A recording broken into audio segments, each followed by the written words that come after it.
Hello everyone, আজকে বানাচ্ছি দেশি মুরগি। দেশি মুরগিটা একটু অন্যভাবে বানানোর চেষ্টা করেছি। খেতে খুব স্বাদ হয় আর খুব তাড়াতাড়িও হয়ে যায়, একদম বিনা প্রেশার কুকারে, জাস্ট কড়াইতে। তো চলুন দেখে নিই কীভাবে এটা বানাচ্ছি। Let's get started. প্রথমে খানিকটা তেল আমি গরম করে নিয়েছি কড়াইতে। এবার দিচ্ছি একটা তেজপাতা মাঝখান থেকে স্লাইস করে, তারপর দিচ্ছি হাফ চামচের মতন গোটা জিরে আর 4-5টি কাঁচা লঙ্কা, যেটা আমি চিড়ে দিয়েছি। এরপর দেব দুটো বড় বড় সাইজের পেঁয়াজ, যেটাকে আমি একটু মোটা করে কেটেছি, কারণ এটা যেহেতু সম্পূর্ণ কড়াইতে রান্না হবে তাই মোটা করে কাটতেই হবে, না হলে কিন্তু একদম গলে যাবে। তাই একটু চেষ্টা করবেন পেঁয়াজগুলোকে যেন একটু মোটা করে কাটতে।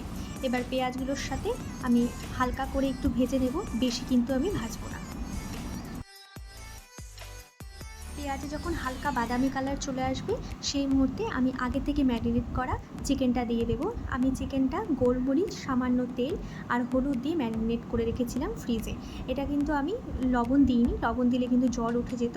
তাই আমি অল্প হলুদ, গোলমরিচের গুঁড়ো আর সামান্য তেল দিয়ে ম্যারিনেট করে রেখেছিলাম। এবার এটা পুরোটা দিয়ে আমি পেঁয়াজের সাথে 1 থেকে 2 মিনিট একটু রান্না করে নেব। 2 মিনিট রান্না করার পর আমি এখানে দিচ্ছি একটা মিডিয়াম সাইজের পেঁয়াজ বাটা। পেঁয়াজ বাটার জন্য কিন্তু এই পেঁয়াজটা, বড় যে পেঁয়াজটা দিয়েছি সেটা কিন্তু ভালো করে গলে যাবে। আর ফ্লেম কিন্তু আমার মিডিয়ামেই আছে, না লোতে আছে না হাইতে, মিডিয়াম করেই আমি রান্না করছি। এবার পেঁয়াজটার সাথে ভালো করে মিশিয়ে আমি 3 থেকে 4 মিনিট একটু রান্না করে নেব। এরই মাঝে আমি এখানে দুটো আলু দিয়েছি, একদম ছোট সাইজে। যদি আপনাদের বড় সাইজ হয় তাহলে হাফ স্লাইস করে দিতে পারেন। আলু দিলে কিন্তু এটা স্বাদটা আরও দ্বিগুণ হয়। তাই এই কষানোর সময় আমি আলুগুলো এর সাথে ভালো করে ভেজে নেব। 3 টেবিল চামচ দিচ্ছি আমি আদা, রসুন আর শুকনো লঙ্কার পেস্ট এরই মাঝে। এটা আমি আগের থেকে গুঁড়ো বেটে রেখেছিলাম। তারপর দেব হাফ চামচের মতন হলুদ গুঁড়ো আর 1 চামচের মতন দিচ্ছি কাশ্মীরি লাল লঙ্কার গুঁড়ো রঙের জন্য। আর স্বাদ মতো একবারে আমি 1 টেবিল চামচ মতন এখানে লবণ দিয়ে দিচ্ছি। লবণটা দিয়ে এবার আমি ভালো করে মাংসটাকে অনেকক্ষণ ধরে কষবো, যাতে রঙটা ভালো আসে। আর এই গুঁড়ো মশলাগুলো যদি আপনারা আগে দিয়ে দিতেন তাহলে রঙটা কিন্তু কালচে হয়ে আসতো, এরকম ডিসেন্ট আসতো না। তাই চেষ্টা করবেন যখন আপনারা বাটা মশলাটা দেবেন তখনই যেন গুঁড়ো মশলাটা দেওয়া হয়। এবার দিচ্ছি মাঝে একটা স্লাইস করে টমেটো।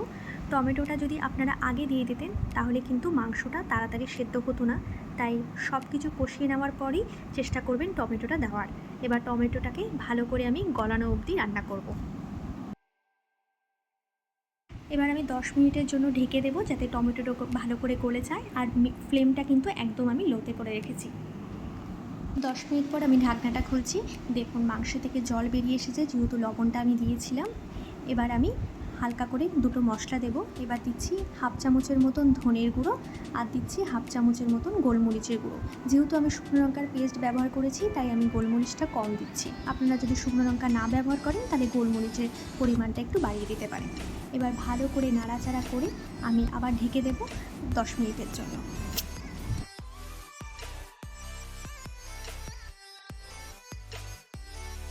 আরও 10 মিনিট পর ঢাকনাটা খুলছি। দেখুন তেলটা একদম ছেড়ে এসেছে, আমাদের কষানোটা কিন্তু একদম পারফেক্ট হয়ে গেছে।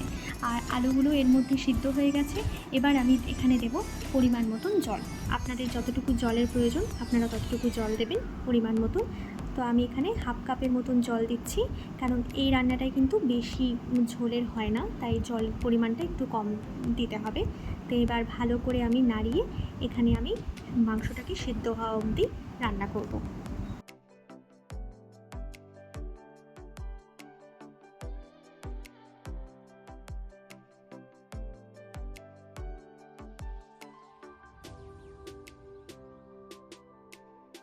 এখানে আমি 10 থেকে 15 মিনিটের জন্য ঢেকে দেবো, যাতে মাংসটা ভালো মতন সিদ্ধ হয়ে যায়।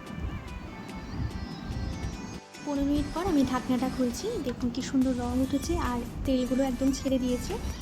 এবার এই সময় আমি 3 থেকে 4 কোয়া রসুন বড় বড় আমি হালকা করে থেঁতো করে নিয়েছিলাম, সেই রসুন থেঁতোটা আমি এখানে দিয়ে দেবো।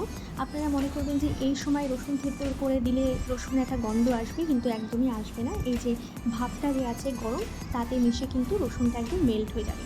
এইভাবে রসুনটা শেষে দিলে কিন্তু খেতে খুব স্বাদ লাগে, বিশ্বাস করুন। আর এভাবে ট্রাই করলে কিন্তু মানে মাংসর গন্ধটা আরও ইনহ্যান্স হয়, মনেই হবে না যে এটা দেশি মুরগি, এটা মনে হবে একদম পাঁঠার মাংস। তাই এখন আমি 2-3 মিনিট আরেকটু রান্না করে তারপরে আমি অফ করে দেবো। স্টিমটা আমি বন্ধ করে নিচ্ছি। 2 মিনিটের জন্য আমি রান্না করেছিলাম জাস্ট রসুনটা দেওয়ার পর। এইভাবে ঝটপট খুব তাড়াতাড়ি দেশি মুরগি তৈরি হয়ে যায় বিনা কোনো গরম মশলায় বা গরম মশলার ফোড়নে। এভাবে বাড়িতে ট্রাই করবেন, খেতে কিন্তু খুব ভালো হয়। তো চলুন নেক্সট ভিডিও দেখা হচ্ছে। Till then by.